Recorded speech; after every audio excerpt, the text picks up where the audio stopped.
quelque chose pour vous ce matin. À votre avis, qu'est-ce que c'est ? Une question, exactement. J'ai une question pour vous ce matin. Est-ce que vous savez ce que c'est qu'un clapotis ? J'ai pas dit clafoutis, hein. Un clapotis. Non, c'est pas ça.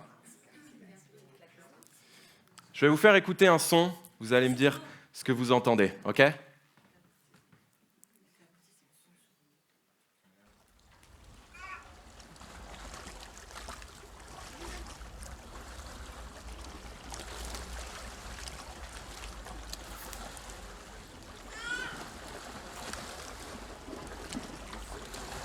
Ok. Bon, qu'est-ce que vous avez entendu ? Des vacances. Ça lui rappelle les vacances. Ouais, on a entendu de l'eau. En fait, ce qu'on vient d'entendre, eh bien, c'est ça, un clapotis, du clapotis. Le clapotis, c'est le bruit répété et prolongé que provoque l'agitation à la surface de l'eau. Ok ? Et du coup, aujourd'hui, je vais vous parler d'eau. Ça vous va ? Et j'ai un petit vrai ou faux pour vous. Ça vous dit ?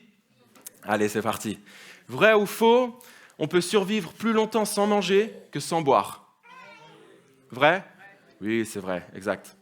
Vrai ou faux, quand on a soif, c'est que notre corps est déjà déshydraté. Vrai ? Ouais, c'est vrai. Quand on reçoit la soif, c'est trop tard. Il fallait boire avant. Je vous préviens, ce matin, vous allez avoir soif. Vrai ou faux, le corps humain est composé à environ 80% d'eau. Ah, c'est vrai et faux. Les nourrissons sont composés à 80% d'eau. Mais quand on est à l'âge adulte, c'est plus aux alentours de 60-65%. Vrai ou faux, le café hydrate autant que l'eau. Ouais, c'est vrai. Il faut boire de l'eau, il ne faut pas substituer l'eau au café. Une petite dernière, vrai ou faux, Jésus a réussi à résister 40 jours sans boire d'eau. Vrai ou faux ? On ne sait pas en fait. On ne sait pas. Le texte nous dit qu'il a jeûné et ensuite qu'il a eu faim. Mais est-ce qu'il a jeûné d'eau ? Est-ce qu'il a bu ? Est-ce qu'il n'a pas bu ? On ne sait pas. On ne sait pas. Ce matin, on va parler d'eau. Je vous ai posé une question au début. Qu'est-ce qu'un clapotis ? Maintenant, vous saurez ce que c'est. Vous pourrez le sortir dans vos soirées. Mais j'ai envie de vous poser une deuxième question ce matin, bien plus importante.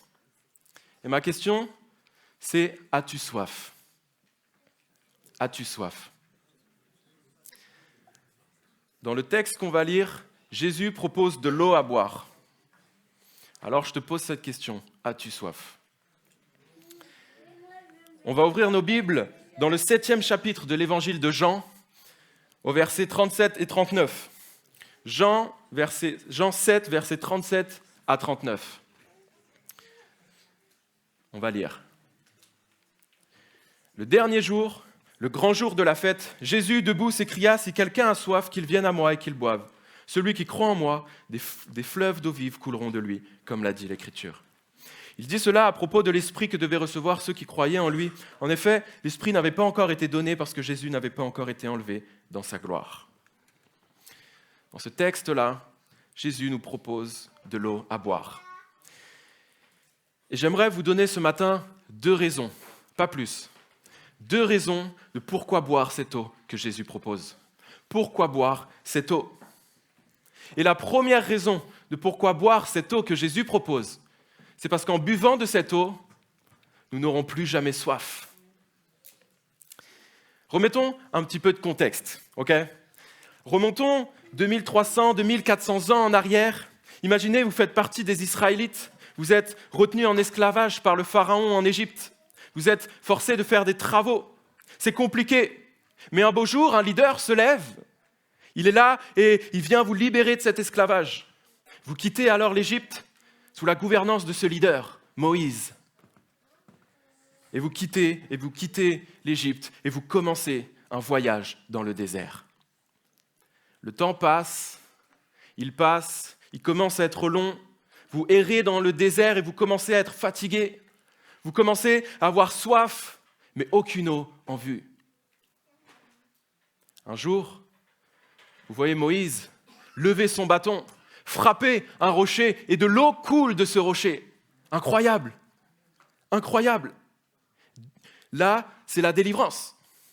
Vous buvez de cette eau Et vous remerciez Dieu d'avoir pourvu à votre besoin le plus vital. Et Dieu ne va cesser de pourvoir à vos besoins dans ce désert pendant 40 ans. Vous imaginez ?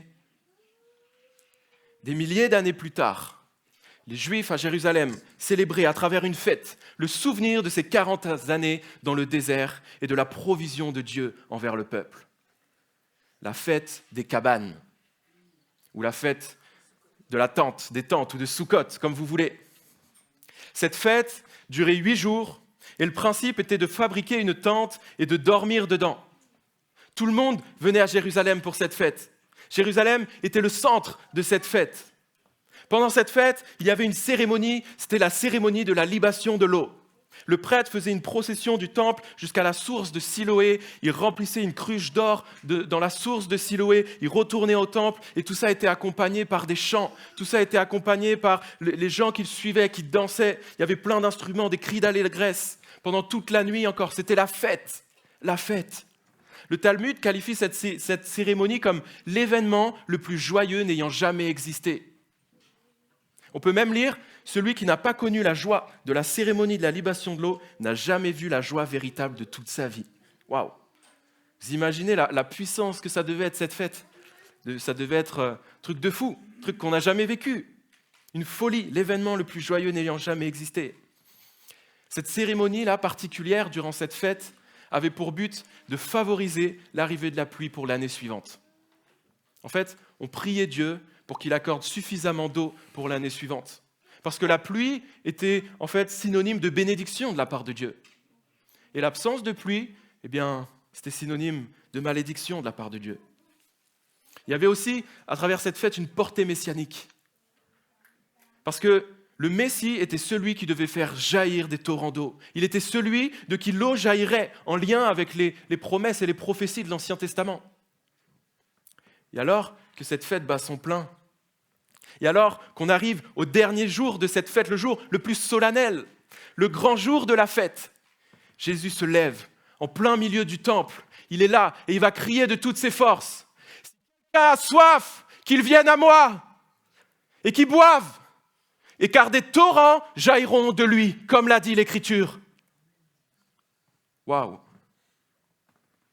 Vous imaginez la portée de ce qu'il est en train de faire, la portée de ce qu'il est en train de dire dans le contexte particulier de cette fête.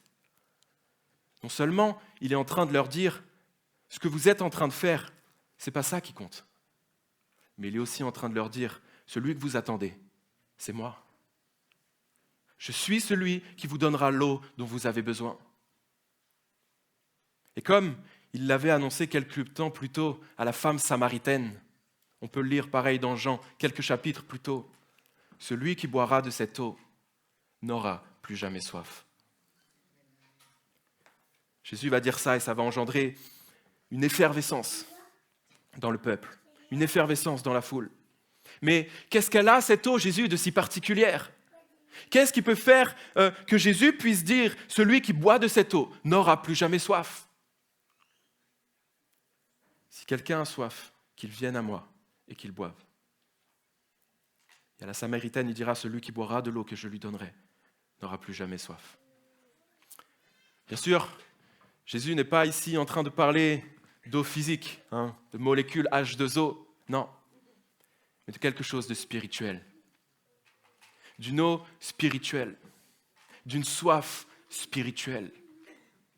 La raison pour laquelle on n'aura plus jamais soif en buvant de cette eau, c'est parce que la source de cette eau, c'est Jésus lui-même. Il est la source même de cette eau. Elle vient de lui. Les prophéties de l'Ancien Testament, comme celles du Nouveau Testament, nous montrent que Jésus est la source de cette eau, que c'est lui qui nous la donne. Et cette eau qui vient de lui, ce fleuve d'eau vive, qui jaillissent de lui, qui émanent de lui et qui nous donne à boire, nous communique la vie éternelle. Cette eau donne la vie. J'aimerais vous lire la prophétie d'Ézéchiel. Il prophétisera en parlant de cette source. Il dira « Partout où passera le double torrent, les animaux foisonneront et pourront vivre. Et il y aura beaucoup de poissons, car ces eaux viendront assainir la mer, et la vie se développera sur le passage du torrent. Le long du torrent, sur chacune de ses rives, croîtront toutes sortes d'arbres fruitiers, dont le feuillage restera toujours vert et dont les fruits ne s'épuiseront jamais. Chaque mois, ils porteront de nouveaux fruits grâce aux eaux provenant du sanctuaire qui les arrose. Leurs fruits seront bons à manger et leurs feuilles serviront de remède. Si nous venons et que nous buvons de cette eau, nous n'aurons plus jamais soif. On sera éternellement désaltérés parce que cette eau qui est source de vie et qui vient de Jésus comble tous nos besoins. Tous nos besoins. Et cette eau, c'est quoi concrètement? Cette eau, c'est son esprit. C'est son esprit qui communique sa présence. Son esprit qui communique la vie. Alors, quand on vient à lui et qu'on boit, on est transformé. Nous avons une vie nouvelle par l'esprit. Nous avons accès aux réalités spirituelles du royaume par son esprit. Jésus est la source de cette eau qui est son esprit et qui étanchera notre soif pour toujours. Mais le problème, c'est que le monde propose aussi d'autres sources. Ruben, si tu peux venir, Ruben. Merci. Le monde propose aussi d'autres sources. Des sources qui paraissent tout aussi bien, mais qui en réalité ne sont que des mirages. Ce ne sont pas vraiment des sources en fait. Ils te remplissent de l'extérieur. Tu penses être désaltéré, mais tu te rends compte en fait que finalement tu reviens toujours boire parce que ça ne désaltère pas. Tu n'es pas réellement satisfait, tu n'es pas réellement comblé. C'est un plaisir éphémère qui dure un temps, mais qui ne te satisfait pas vraiment. La réussite, le plaisir, peut-être c'est un mode de pensée. Laissez-moi vous montrer quelque chose. Hop, c'est ici. Ah, voilà. Je vais vous montrer quelque chose, vous allez voir. J'ai une petite expérience. Hop là. Et je vais prendre la petite bouteille. Cette bouteille-là, elle représente notre vie. D'accord? Vous ne le voyez peut-être pas, mais elle est trouée. Il y a des trous. Josiane le sait, parce qu'elle m'a vu faire les trous tout à l'heure. Il y a des trous dans cette bouteille. Et le truc, c'est que cette bouteille qui représente notre vie est trouée, parce qu'on est comme ça, à cause du péché. Mais le truc, c'est qu'on a besoin d'être rempli. Alors, on va se remplir par toutes sortes de choses que le monde propose. La réussite, comme je disais tout à l'heure. Ah, je tremble beaucoup.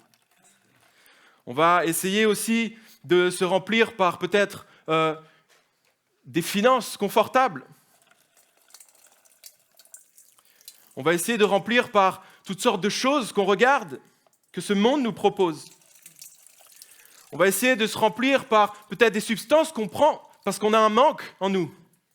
On se remplit de toutes ces choses, mais ça ne fonctionne pas. On est troué, ça fuit, ça ne peut pas fonctionner. Ce monde nous propose des choses qui viennent de l'extérieur, mais qui ne peuvent pas nous combler. Mais Jésus, lui, ne nous propose pas de nous remplir de l'extérieur, mais il nous propose de nous remplir directement de l'intérieur et de nous immerger. Et alors qu'on est immergé, alors qu'on est à l'intérieur, vous voyez, nous sommes remplis et on ne fuit plus. Plus de fuite, plus de trous, parce que Jésus nous remplit de l'intérieur. Alors qu'on vient boire et qu'on se laisse immerger, Jésus vient et nous remplit. Et nous sommes complètement remplis, comblés. Super ça, hein? Vas-y Ruben, merci. Merci Ruben. Jésus nous propose de nous remplir et de nous immerger, et on ne fuit plus. Comme dans la vision d'Ézéchiel, on a l'eau au début à la cheville, puis on a l'eau aux genoux, puis aux hanches, et finalement on n'a plus pied. On est complètement immergé dans cette source, et c'est ce que Jésus nous propose en venant boire de cette eau. Nous devons réaliser que tout ce que ce monde pourra nous proposer, pourra nous offrir, tout ce que ce monde pourra nous donner, tout ce qui vient de l'extérieur, ne nous désaltérera jamais. Je ne sais pas si vous connaissez Brian Welch, c'est lui. Brian Welch, c'était une rockstar. C'était le bassiste du groupe Korn. Pour ceux qui connaissent, c'était un groupe de métal assez virulent. Et Et cet homme, Brian Welch, avait beaucoup de choses. Cet homme avait beaucoup de ce que les gens recherchent. De l'argent, de la gloire, le succès.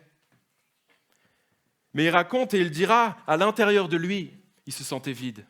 À l'intérieur de lui, il dira cette expression, j'étais en fait une coquille vide. Une coquille, j'étais là, je faisais ma vie, je voyais les gens, je faisais les concerts, et j'étais là physiquement, mais à l'intérieur, j'étais vide, complètement vide. Et il essayait de remplir ce vide par toutes sortes de choses, toutes sortes d'excès, des drogues. Il a pris aussi toutes sortes de drogues dures, des relations. Il était en fait comme complètement sans cesse en train de boire, et ça ne le désaltérait pas. Il avait toujours soif, ça ne le comblait pas.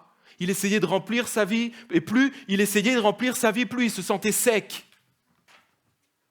Et un jour, alors qu'il est au bout de lui-même, alors qu'il se dit, ça y est, c'est fini, je veux mourir, j'en peux plus, il crie à Dieu. Il crie à Dieu, il dit, si tu es réel, j'ai besoin de toi. Et là, il raconte qu'il va vivre quelque chose qu'il n'avait jamais connu jusqu'alors. Il va s'approcher de Dieu. Il va boire et il va ressentir une paix profonde à l'intérieur de lui. Il va ressentir un amour réel, comme si quelque chose venait enfin remplir ce vide à l'intérieur. Comme il le dit, ma coquille n'était plus vide. Et ce qui est frappant, c'est qu'il explique que son besoin de drogue a commencé à diminuer. Il était tellement emprisonné dans l'amphétamine. Il dit que petit à petit, ça a commencé à diminuer. Plus j'étais rempli de l'intérieur de Jésus et plus cette envie d'être comblé de l'extérieur par toutes sortes de substances diminuait jusqu'à disparaître totalement. Il avait trouvé la réelle source qui comble et qui ne donne plus soif. Il ne courait plus après quelque chose pour combler sa soif de l'extérieur. Il était en train d'être rempli de l'intérieur, frères et sœurs. C'est Blaise Pascal qui dira la chose suivante. Vous connaissez sûrement cette citation très connue. Il y a dans le cœur de l'homme un vide en forme de Dieu que rien de créé ne peut remplir. Il n'y a que Dieu qui peut nous remplir. Où en es-tu dans ta vie ? Est-ce que tu l'as rempli par toutes sortes de choses extérieures ? Tu ressens peut-être un vide que tu essayes de combler par la religion ? Par être religieux ou peut-être par des relations, peut-être par des substances aussi que tu prends comme Brian, peut-être par des choses que tu regardes quand personne n'est là, peut-être par des philosophies de vie, des pensées de vie. Laisse-moi te dire que rien de tout ça ne sera suffisant pour te désaltérer. Rien de tout ça ne sera suffisant pour combler ce vide que tu peux ressentir, parce qu'il n'y a que Jésus qui le peut. Et peut-être tu es là, tu entends ce que je dis, tu penses être un bon chrétien et tu te dis, mais moi, ça ne me concerne pas. Ça ne me concerne pas, je connais Jésus, je bois déjà de son eau. Je vis la vie avec Jésus. Et peut-être tu vis ta vie tranquillement, paisiblement, tout va bien et ça te suffit. Tu te contentes de ce que tu as. Mais laisse-moi te dire ce matin, que la question de venir à Jésus et de boire, ce n'est pas réservé uniquement aux non-croyants. Ce n'est pas réservé uniquement à ceux qui ressentent un manque, à ceux qui sont dans le désespoir, à ceux qui sont dans la tourmente. Ce n'est pas réservé uniquement à ceux qui pensent qu'ils ont suffisamment, qui n'ont pas suffisamment. Ne pense pas que tu as suffisamment de Dieu et que ça te suffit. Nous n'aurons jamais suffisamment de Dieu, les amis. Jamais. Nous n'aurons jamais suffisamment de temps pour prier. Nous n'aurons jamais suffisamment de temps pour lire la parole et la méditer. Nous n'aurons jamais suffisamment de temps pour être en communion intime avec Jésus. Alors ne te contente pas de ce que tu as, mais va chercher plus.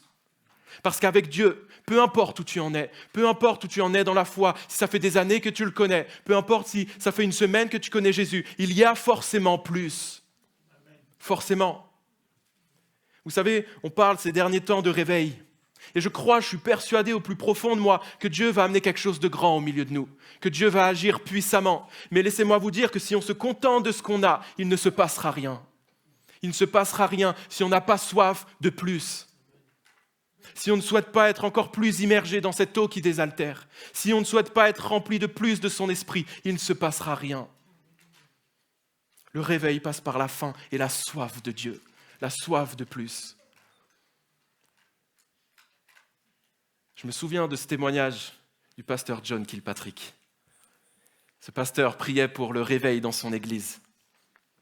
Et il raconte qu'il était là tard dans la nuit dans son église alors qu'il n'y avait personne.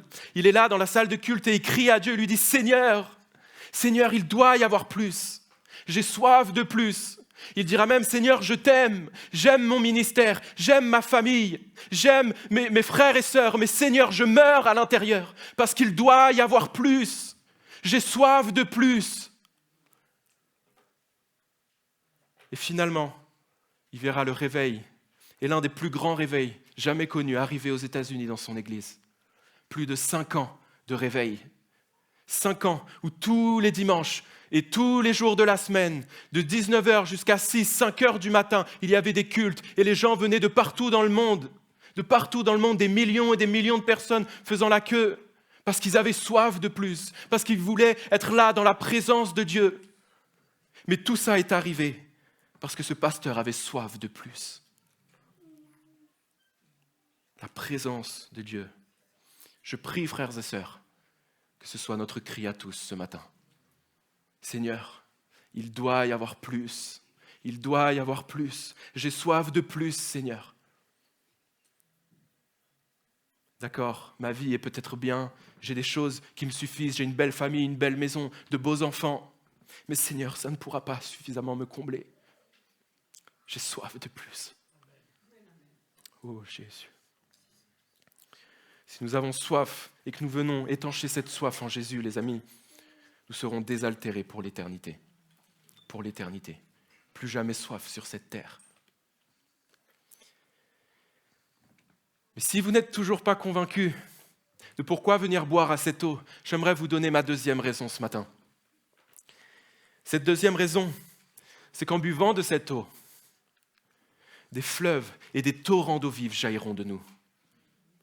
Si quelqu'un a soif, qu'il vienne à moi, et que celui qui croit en moi boive, car comme l'a dit l'Écriture, des torrents d'eau vive jailliront de lui. Mais celui qui boira de l'eau que je lui donnerai n'aura plus jamais soif, et l'eau que je lui donnerai deviendra en lui une source d'eau qui jaillira jusque dans la vie éternelle. Waouh! Qui a envie de ça ce matin?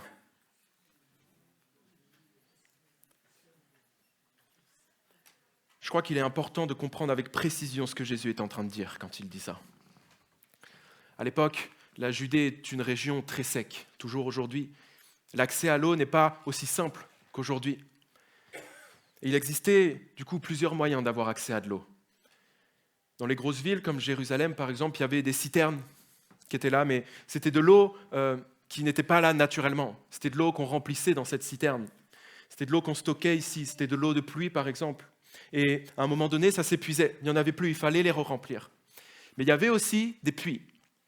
Et ces puits-là étaient alimentés par des sources naturelles d'eau, des fleuves d'eau qui remplissaient, qui renouvelaient continuellement les pluies. Mais ces puits-là étaient en moins grand nombre. Ces puits-là étaient plus rares. Et la plupart du temps, ces puits-là étaient à l'extérieur de la ville. Les puits étaient donc quelque chose de très précieux, parce qu'il y avait cette eau-là, ce fleuve-là qui venait l'alimenter. On avait accès à cette eau. On chérissait ces puits, bien plus que les citernes. Et quand Jésus dit que l'eau qu'il nous donne et qu'on vient boire va devenir une source, un torrent d'eau qui va jaillir de nous, quand il parle de ces torrents, ça résonne immédiatement dans la tête de la Samaritaine et dans la tête de la foule au temple. Parce que quand Jésus utilise ces termes source et fleuve d'eau vie, ses contemporains comprennent tout de suite que Jésus ne parle pas d'une eau stockée dans un réservoir. Il ne parle pas d'une eau stagnante, mais d'une source avec de l'eau en abondance, comme celle qui alimente les puits. En fait, Jésus parle de quelque chose de très précieux. Autrement dit, Jésus est en train de leur dire que celui qui boit de l'eau que je lui donne reçoit quelque chose d'inestimable. Quelque chose d'inestimable. Non seulement Jésus est la source dont jaillit cette eau, mais en buvant et en nous immergeant, nous devenons à notre tour ceux de qui les fleuves d'eau jaillissent. Et si des torrents d'eau jailliront de nous, si des torrents d'eau, si des fleuves d'eau vive jaillissent de nous, ça veut dire quoi? Ça veut dire que nous sommes des canaux. Autrement dit, en buvant de cette eau, nous devenons les canaux que Dieu utilise pour répandre cette eau qui donne la vie. Et l'apôtre Jean nous donne une indication très précise, très importante. Et c'est ce que je disais au début.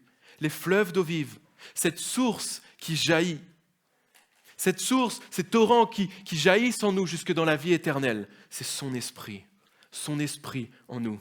Et ça implique une chose très importante, frères et sœurs, très importante. Cet esprit qui nous comble et nous remplit, cet esprit de Dieu qui nous donne cette vie, cet esprit qui nous rafraîchit, doit forcément, à un moment donné, toucher les autres autour de nous. Forcément. Je ne sais pas si vous visualisez bien quand Jésus parle de torrent. Je ne sais pas si vous visualisez bien quand Jésus parle de fleuves d'eau qui jaillissent. Le terme qu'il utilise pour torrent, c'est potamos. En grec, c'est le même mot que Jésus utilise quand il raconte l'histoire de l'homme qui construit sa maison sur le sable et sur le roc. À un moment donné, qu'est-ce qui se passe? Il y a la tempête, il y a des fleuves, il y a des torrents qui viennent. Et la maison qui est sur le roc tient, mais celle qui est sur le sable tombe. Eh bien, quand il parle de ces torrents qui viennent contre la maison, c'est le même mot qui est utilisé ici. Donc Jésus, quand il parle de cela, il ne parle pas d'une petite rivière tranquille. Non, un torrent, c'est littéralement un cours d'eau à fort débit. J'ai eu la chance, avec Christelle, mon épouse, de partir en Islande. C'est un magnifique pays, vraiment des paysages formidables. On a fait un road trip un petit peu partout dans le pays pour voir les plus beaux endroits. Et l'Islande, vous le savez peut-être, est notamment réputée pour ses fleuves et ses cascades magnifiques. Et je peux vous dire que quand on s'approche d'un torrent d'eau, on est mouillé. Là, c'est Christelle avec moi. On s'approche de ces torrents et tout est trempé autour de nous. On doit mettre nos capuches, on doit être avec nos kawés, nos imperméables, nos chaussures qui nous protègent. Parce que tout autour de ces torrents, c'est trempé. Et oui, un torrent, ça éclabousse. Un torrent d'eau, ça impacte ce qui l'entoure. Si nous buvons et que nous laissons immerger par cette source qui est Jésus, son Saint-Esprit en nous va venir impacter non seulement notre vie, mais la vie de ceux qui nous entourent. J'aimerais encourager plusieurs ce matin. On y viendra après. Peut-être que tu te dis, j'aimerais impacter ceux qui sont autour de moi. Peut-être que tu te dis, je vois l'œuvre que d'autres font et je suis jaloux. J'aimerais moi aussi faire des choses. J'aimerais moi aussi partager, mais je ne m'en sens pas capable. Je m'en sens vraiment incapable, je ne suis pas doué. Je ne sais pas comment faire. Seigneur, je ne suis pas assez spirituel. Je ne suis pas la bonne personne, Seigneur, pour ça. Si c'est ce que tu penses ce matin, laisse-moi t'expliquer qui était cette femme samaritaine. Cette femme qui a été la première personne à qui Jésus a annoncé ce message. La première personne à qui Jésus a dit « Si tu bois de cette eau, tu n'auras plus jamais soif et des torrents d'eau vive jailliront de toi. » Cette femme qui a eu un impact dans toute sa ville alors qu'elle est allée raconter ce que Jésus avait fait. Cette femme-là que Jésus a utilisée. Cette femme était premièrement une Samaritaine. Les Samaritains et les Juifs étaient ennemis.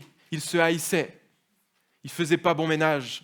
Parce que pour les Juifs, les Samaritains, pendant l'exil, s'étaient mélangés à d'autres peuples et ils ne faisaient plus partie du peuple élu de Dieu. Il y avait une rivalité entre les deux. Et Jésus vient voir une Samaritaine. Deuxièmement, désolé mesdames, mais c'était une femme. Laissez-moi vous expliquer. À l'époque, la place de la femme était semblable à celle d'un enfant. La femme n'avait pas de réelle liberté. La femme passait en fait de la dépendance de son père à la dépendance de son mari.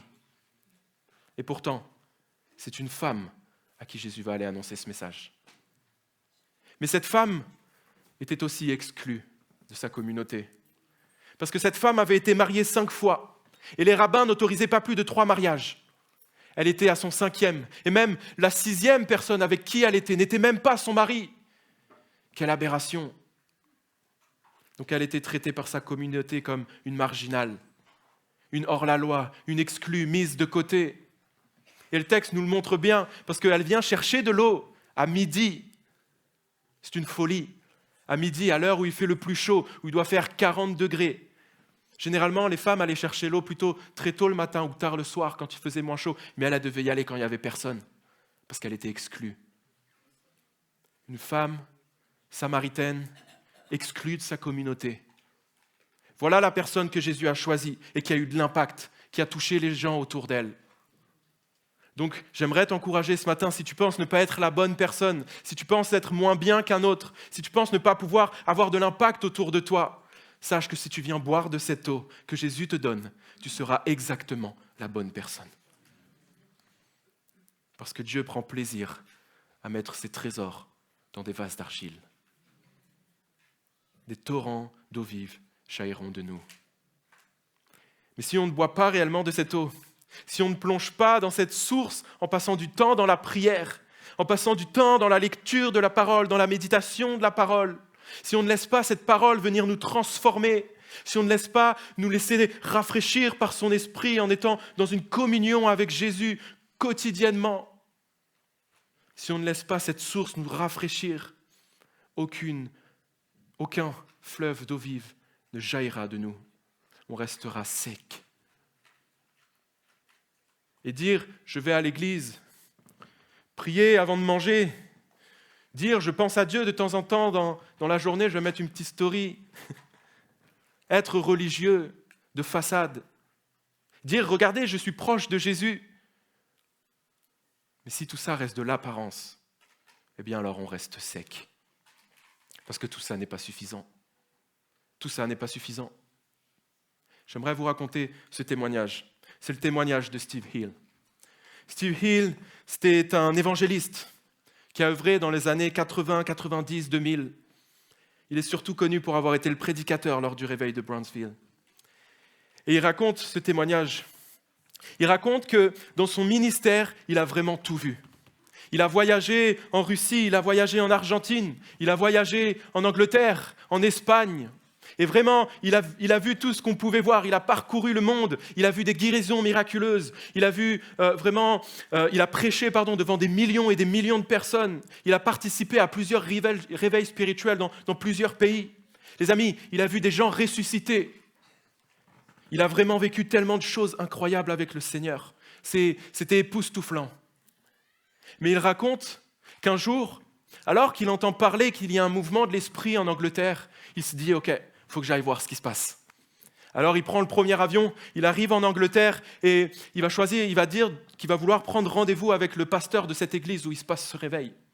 Alors il prend rendez-vous avec ce pasteur et le soir il va dormir chez des amis justement qui font partie de cette église. La nuit se passe, il est tout excité, il ne dort même pas. Le matin arrive et il est tout excité d'aller voir le pasteur pour voir ce qui se passe dans cette église. On entend parler dans tout le monde. Il arrive devant l'église et il voit une foule de personnes dans la présence de Dieu. Il dit qu'il doit carrément enjamber les gens pour aller jusqu'à l'estrade pour voir le pasteur. Il arrive devant le pasteur et il lui dit « Bonjour pasteur, c'est Steve, on a rendez-vous ». Et le pasteur lui dit « Ah oui, c'est vrai Steve, on devait se voir, mais excusez-moi, vous voyez ce qui est en train de se passer, je vais devoir annuler le rendez-vous ». Steve Hill lui répond « Il n'y a pas de souci, on annule. Mais s'il vous plaît, pasteur, prie pour moi. Priez pour moi, pasteur. » Le pasteur va prier pour lui. Et à l'instant même, Steve Hill raconte qu'il tombe au sol. Et pendant 30 minutes, il est là et il sent un fleuve d'eau qu'il traverse. Il sent un torrent qui le remplit. Il sent un torrent d'eau le traverser pendant 30 minutes. Le rafraîchir, lui faire du bien. Et au bout de 30 minutes, il reprend ses esprits. Il se lève et il dira une chose qui m'a bouleversé, une chose qui m'a marqué. Il dira, cet homme, je ne réalisais pas à quel point j'étais sec. Je ne réalisais pas à quel point j'étais sec. Les amis, je crois que cette phrase, nous pouvons tous la dire. Je pense que beaucoup d'entre nous n'avons même pas conscience que nous sommes secs. On pense que ce qu'on a nous suffit. On pense qu'on connaît suffisamment Dieu. Mais si cet homme, Steve Hill, lui qui avait vécu toutes ces choses, a pu dire « je ne réalisais pas à quel point j'étais sec », oh alors on peut le dire aussi, je crois. Et c'est vraiment pas pour nous condamner ou pour dire qu'on est moins bien que lui. Non, mais c'est pour nous faire réaliser ce matin qu'il y a plus. Il y a plus. Le groupe de louanges va pouvoir revenir. Je te pose encore cette question ce matin. As-tu soif? As-tu soif? T'as soif, Alisha? Yes. As-tu soif ce matin de plus? Parce que si tu as soif de plus que ce que ce monde propose, si tu as soif de plus de Dieu, tu peux venir à Jésus. Il est celui qui va te combler. Il est celui qui va répondre à tes besoins. Il est celui qui va te rafraîchir ce matin par cette eau qui est son esprit. Et alors que tu vas venir boire cette eau de l'esprit, alors que tu vas te laisser immerger par cette eau de vie, tu n'auras plus jamais soif. Et tu vas devenir à ton tour un canal, tu vas devenir à ton tour un torrent qui va impacter les autres autour de toi. Mais pour ça, il faut avoir soif. Pour ça, il faut s'approcher. Pour ça, il ne faut pas avoir peur de dire « Seigneur, il doit y avoir plus. Seigneur, je veux ce plus.